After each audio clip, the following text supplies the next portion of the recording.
Spoiler alert. You have no idea what's coming. Mr. Wick broke the rules. I trust you understand the repercussions if he survives.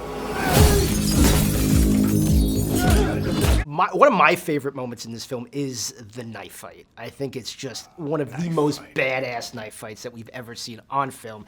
Can you break it down a little bit for me, and how long did it take to shoot, and how complex really was it? Because it looked crazy. Right, yes, the knife fight. The knife fight was, I think we shot 2 nights, maybe 3. Well, the other sequence, I'd say over the course of 2-3 days, nights. Yeah, it involves multiple fighters. There's some judo in it, and there's some gunfighting, gun fu. There's a lot of knife work. I guess what kind of made it easier and safer was that we were throwing in certain sections imaginary knives, so we didn't have to literally throw. Because even if you throw a rubber knife, or it's still gonna hurt. But there was a certain sections that I did. I had the axe that I had to throw. And a couple of times I had it, but I wasn't supposed to let it go, but I did. But it was rubber. And I got good aim, so it just went past him. So it was, of course, of various days, getting the timing. I would say the timing. John Wick kills a character with a book in this movie. Spoiler alert. If you were a real-life assassin, what would be the most mundane household item that you would use? I don't know. I mean, for John Wick, it's all weapons of opportunity, like his life. Everything in the world is a weapon of opportunity. I don't know. What would be... I mean, hopefully you're not in that situation. Can we stay in the pretend world? Yes. So I don't know. So John Wick, what would be fun? For some reason, I don't know.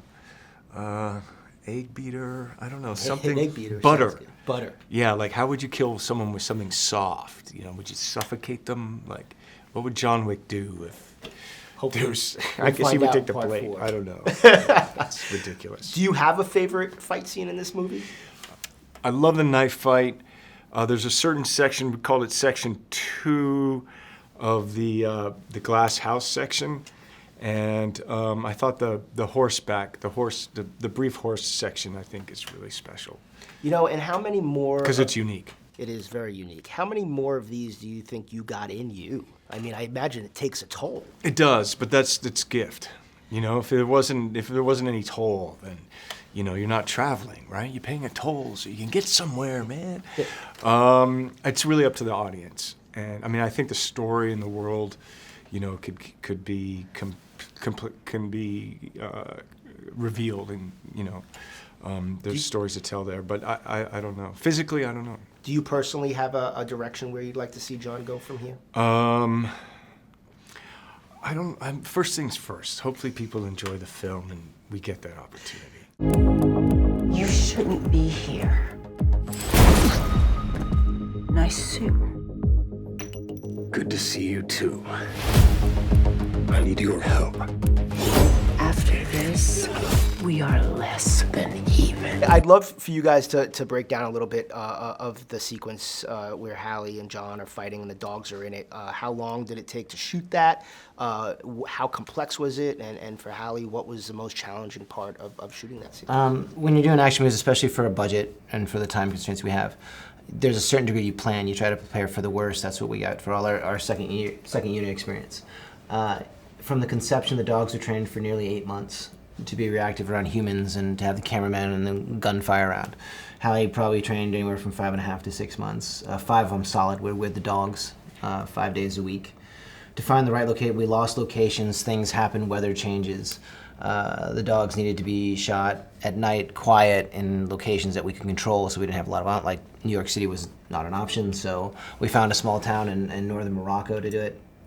And then we had a location, lost location, and we had another location, but there's like 300 cats, and dogs don't like cats, as you can imagine, or they love them too much, so we had to control that. It's just a lot of went into it, so by the time we got done, the main riad, or the main sequence that you see with Halle, Keanu, and the dogs was 3 nights plus an additional half day for the vehicle scene at the end when they jump in and out of the cars. So if you really look at it, you're looking at almost 8 months of time, collectively almost a year and a half between Halle and the dogs, to get done in 3 days. Which is wild for a year and a half of training to do it in 3 days. But that also speaks to the training. I mean, if you have some of this as well, you know, we trained for 6 weeks, but it took us 6 months to shoot. That's not an efficient return. The fact that we could get so much action and such, I think, elaborate footage done in such a short period of time speaks to the efficiency and the need for the training, the type of training we did, the intense training we did. And talk about that intense training. I mean, what was the most challenging part of it? Was it the gunplay? Was it the dogs, interacting with the dogs? You know, I think for me it was all of it. It was meshing, you know, all of it. There were times when I had to do sort of my fighting. I had to also have my guns, and I had to command my dogs, like all at one time. That was pretty challenging to keep that all together in my mind. And the most challenging part was the way Chad works is that, you know, I really never learned choreo, ever. I just learned the moves, and I trained, but nobody ever taught me the choreography. I'm like, when am I gonna learn the choreography? Finally, I realized, oh, the way Chad works is you show up on the day, and he sees the set, and he sees the situation we're working with, because as he said, he lost sets, got sets, and then he and his stunt guys come up with the scene, and then 10 minutes later, we have to shoot it. So that was the most challenging part. I mean, that was fear of God set in on me in those days when I hoped that I would get it and I wouldn't let him down, and that all that training would come back to me, and thank God it Inducted did. into the John Wick methodology. If you were real-life assassins, and you, what would be the household item that you would choose as your weapon of choice? The stiletto. This is stiletto. Do some damage with the shoe. What about you, Chad? Oh, just my sparkling personality and sharp wit, I think. or a steak knife, either. Either way. You've got a nasty surprise coming. I've been looking forward to meeting you for a long time. And so, Mark, if you could break down that final fight scene a little bit for us. How long did it take to shoot? Did you get hurt with it? How crazy was it fighting Keanu? Was it fun? It was a joy, a blast, an inspiration, because, you know, as you probably know, Chad, our director, is a wonderful, talented martial artist himself. So, you know, he knew exactly what we were doing, and Keanu has been training for years, and he's super tough and really strong. So, you know, they kind of set the bar.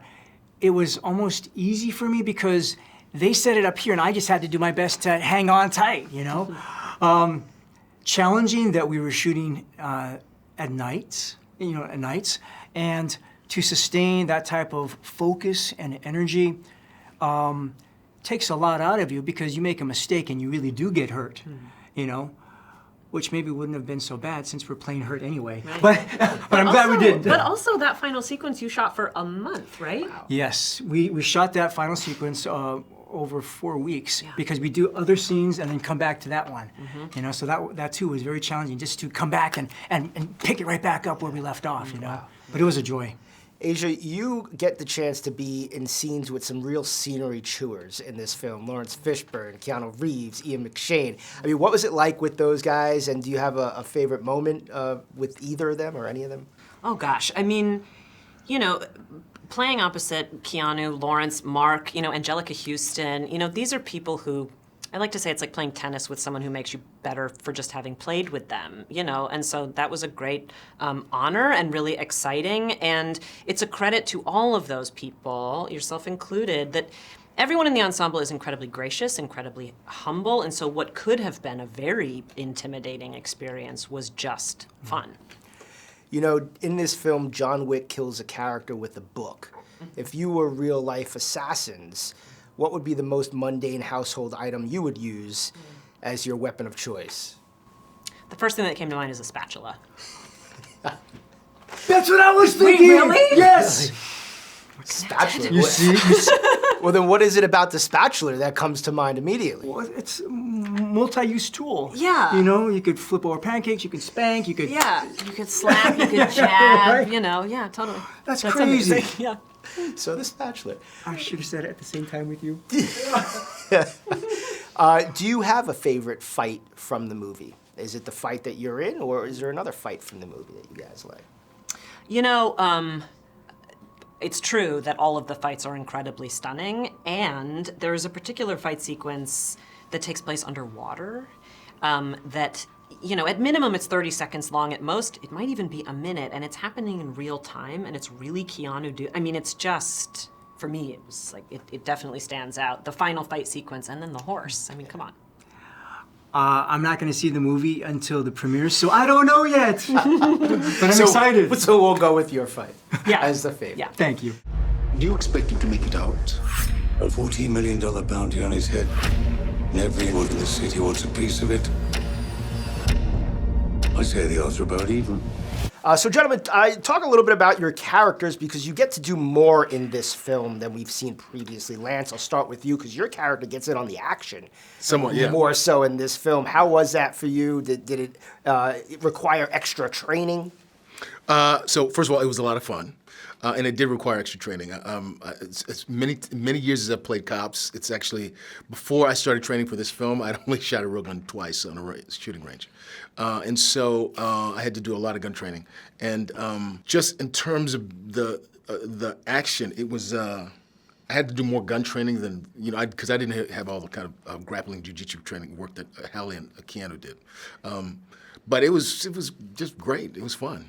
And Ian, what about your character? We learn more about him in this film. Where do you see him sort of going from here? And how do you... Well, he's pissed off with the high table. John's his favorite assassin.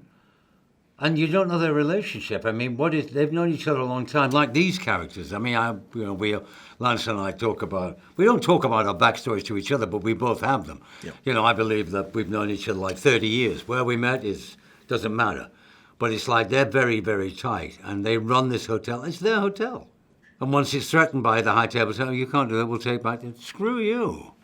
You know, I'll take the side of John. And like Lawrence gives him a weapon, I give him an hour from episode 2. And you're going to do that for us? You're going to try and, you know, no. And I think the line in the movie that'll bring the house down is, you know, when he says, we are the high table. And what does it say? We are New York City. We are New York City, which I think will always go down well with New Yorkers, you know what I mean? You know, John Wick in this film kills a character by using a book. If you were real-life assassins, what would be the most mundane household item that you would use as your weapon of choice? Pencil. Pencil. In here, yeah. Cooking spoon. A cooking spoon. That's good. Scoop No, it out. I don't mean cooking spoon. A wooden spoon. A wooden spoon. You could do damage with a wooden spoon. I had to figure something out, yeah. In the throat. Do you have a favorite fight from the movie? They cut my fight scene. I'm furious. You had a fight scene? No, of course not. But I will demand one if they do before. Oh, they're doing it. No, I mean, you can't have it. I mean, I'm just glad to see that that Lance got to do some of that, because then it shows that there is, you know, that's why we run the hotel. And you have to see, and that's very smart of the producers and Keanu and Chad to let that character come out and show. It's very important, and to know our relationship. He's my backup. You know what I mean? We've been together a long time. And I actually do have a favorite fight scene in the movie, and it's in Morocco when Halle loses it. Yeah. With the dogs. With the dogs, yeah. And in the future of this franchise, I mean, how are you guys signed on for like 10 of these, or like what's? No one else signed on for any. Yeah. Which is nice, which makes it a nice surprise when they come up with something. Yeah. If they do, and if it ends here, this was a surprise for me. No, but it's great. I mean, also, I think the driving thing behind it is, you know, Keanu's performance, because, you know, he has this wonderful, melancholic, relentless, attractive, and don't fuck with him. Yeah. He has that, you know, and Chad directing all three of them and them having their history, and now we have our history. It's like saying, it's a real pleasure to come back, isn't it, Lance? And sort of take part in the, you know, and the storylines are pretty actually good. Finally get to have scenes with this guy. Well, hopefully more of those scenes in the future. Yeah. Oh, yeah, absolutely.